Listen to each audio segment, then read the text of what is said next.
E aí pessoal, eu sei que vocês estão muito ansiosos porque nessa quinta-feira estreia Shazam, o novo filme da DC Comics, que chega aos cinemas contando a história desse personagem que é pouco conhecido talvez de quem vai só aos cinemas, quem não acompanha as HQs, mas que tá fazendo um bom burburinho porque é um filme bem diferente dos outros filmes da DC, por justamente ter um pouco mais de qualidade técnica, qualidade narrativa e ser um filme mais divertido e menos sisudo como os outros filmes da DC Comics.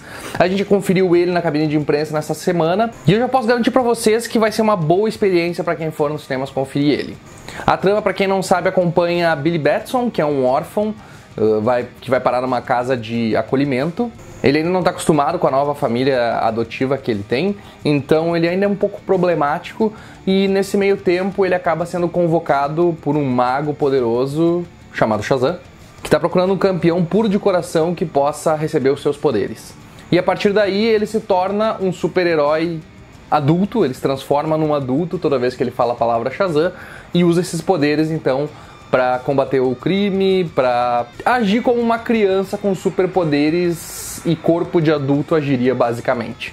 A premissa toda de Shazam ela é muito bizarra, ela é muito estranha, e pensando nisso, o diretor David Sandberg decidiu que a melhor aproximação para esse tipo de história seria um tom bem mais adolescente, um tom bem mais jovem, um tom bem mais humorado.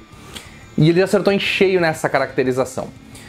Ficou muito boa a ideia deles de fazer uma coisa mais despretensiosa, de não ficar com toda aquela coisa épica e ufanista demais dos filmes da DC Comics, de Batman, de Mulher Maravilha, de Superman, que são filmes que normalmente tratam eles como deuses, como um panteão de deuses, e não tanto quanto humanos. A gente não vê tanto o lado humano deles, a gente vê muito mais essa questão deles serem super poderosos e os superpoderes deles carregarem inúmeras responsabilidades e eles tendo que lidar com o peso dessas responsabilidades, de serem idolatrados muitas vezes, de se tornarem a trindade, que é algo que que vem muito das histórias do Alex Ross pro universo DC, de Reino do Amanhã, por exemplo, onde ele trata esses personagens com essa caracterização mais olimpiana.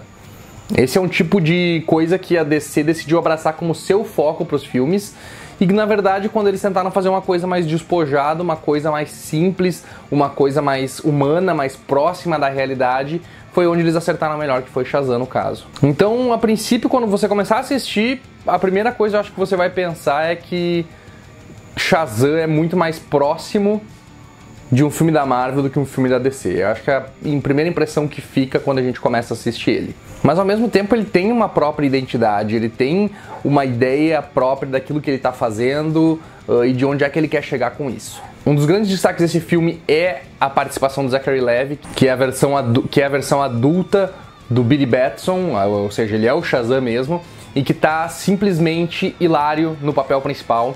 Ele é um ator extremamente carismático e ele traz toda essa informalidade pro herói, ele traz toda essa coisa meio zoada assim para esse personagem.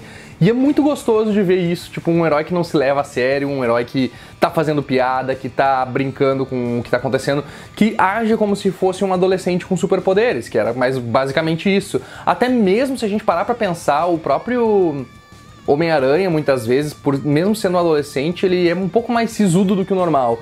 E aqui não, aqui a gente tem esse personagem que tipo, não sabe o que fazer com esses poderes mesmo, e que tá completamente perdido e tenta fazer o que ele bem entender, assim, tipo, ele se diverte, ele faz umas bobagens, ele quer matar a aula porque ele não precisa mais porque ele tem os poderes dele, então ele não precisa mais ir na aula. E é divertido ver como se desenvolve isso. E justamente porque ele tem também um sidekick, que é o irmão adotivo dele, que é um personagem muito bem desenvolvido, eles têm uma relação muito boa, muito orgânica, tanto a versão infantil do Billy Batson quanto a versão adulta do Billy Batson. Os dois atores têm muita química com esse personagem e ele traz esse lado mais humano. Ele é um garoto deficiente, que ele mesmo comenta que as pessoas têm pena dele e não querem notar ele, não querem ver que ele tá ali. E ele traz uma carga dramática muito boa para essa relação, para esses personagens, que ajudam no desenvolvimento deles, ao mesmo tempo que ele também traz ótimos momentos de comédia.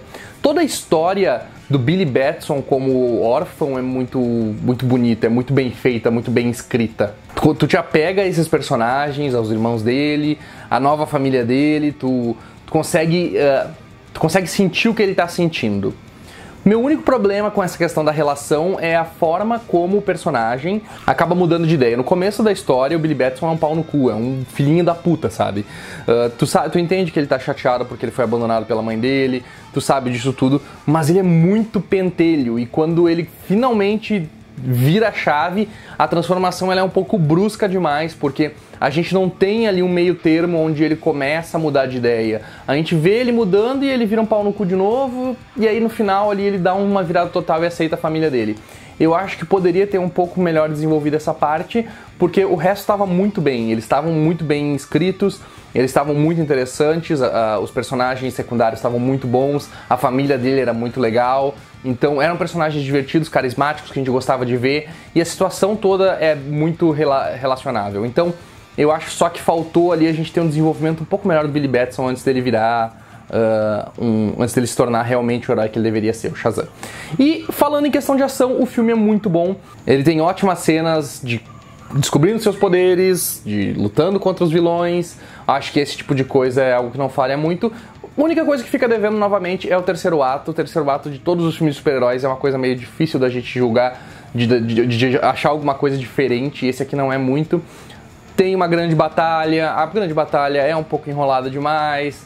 Tem muitos efeitos em CGI que não são tão bons assim, são meio fraquinhos os efeitos especiais desse filme. Na pior das hipóteses, ele pelo menos é extremamente divertido, extremamente bem feito. O confronto final com o vilão tem algumas reviravoltas muito boas nessa luta, então segura melhor, por exemplo, que aquele terceiro ato de Mulher Maravilha, que foi só jogado lá sem nenhum tipo de pensamento, sem nenhum tipo de consideração, e que acabou se tornando uma das piores coisas do filme da Mulher Maravilha. Ele é um pouco mais consistente nesse ponto, e o que ganha mesmo é justamente o desenvolvimento que esses personagens têm, a química que eles têm, a forma como eles se relacionam e como isso leva ao final do filme a acontecer o que acontece. O vilão é a mesma coisa de sempre, não tem nada de novo. Mark Strong é um bom ator, mas o personagem dele, o Sylvana, não traz muita coisa de interessante. Ele é bem básico, bem simplista, não tem muito desenvolvimento. Eu particularmente acho que não fedeu nem cheirou muito. É divertido só de ver ele sendo enfrentado pelo Zachary Levi e o Shazam, enfim. Mas não é a melhor coisa desse filme não, tá bem longe de ser um dos destaques. O meu ponto é que esse filme tá ganhando muito hype, muita gente tá falando bem dele. É um dos melhores filmes da DC, o melhor filme desde Dark Knight. Eu acho que, cara, é um filme redondo. Funciona muito bem do começo ao fim, tem um roteiro enxuto, que é muito importante. Batman vs Superman era uma bagunça de coisas, muita coisa socada dentro de um filme. Esquadrão Suicida era uma bagunça, sem pé nem cabeça, tudo socado dentro de um filme. Liga da Justiça era um filme, uma bagunça, tudo socado dentro de um filme. Aquaman também era, mas Aquaman pelo menos conseguiu equilibrar bem isso, porque o James Wan é um ótimo diretor. E é um filme extremamente divertido também. Shazam é um filme redondinho, é um filme que é acima da média.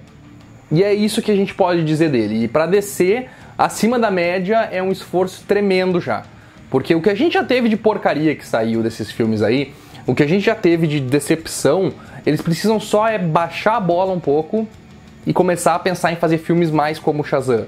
Fazer filmes mais pé no chão, filmes mais focados em uma boa trama, com começo, meio e fim, com um bom roteiro, sem se preocupar muito em endeusar seus heróis, mas sim tratar eles de uma forma que eles sejam mais próximos do público e ao mesmo tempo tornar com que isso seja mais mastigável, seja mais digerível, seja mais coerente. Esse roteiro é muito coerente, esse roteiro funciona muito bem, mas não é uma coisa assim fora de série, não é um filme que é espetacularmente diferente e original, ele é um filme competente e é um filme muito bom, mas não vai esperando que você vai ter uma grande surpresa ou que você vai mudar a sua vida, a forma como você vê as coisas, não. Ele não traz muita coisa de novo, ele não inova muito nessa questão, mas ele inova dentro dos filmes da DC por ser um filme pequeno e um filme que funciona. E só por isso ele vale os elogios que está recebendo. Mas o filme só estreia na próxima quinta-feira, a gente ainda vai fazer outro vídeo, se vocês quiserem, sobre spoilers, todos os spoilers para vocês saberem, explicando o que acontece na maior parte dos filmes. Deixa aqui nos comentários o que você está esperando desse filme. Conta pra gente aqui se você gosta de Shazam, o que você espera desse filme nos cinemas, e nos vemos durante a semana. Se inscreve no canal e até a próxima. Tchau!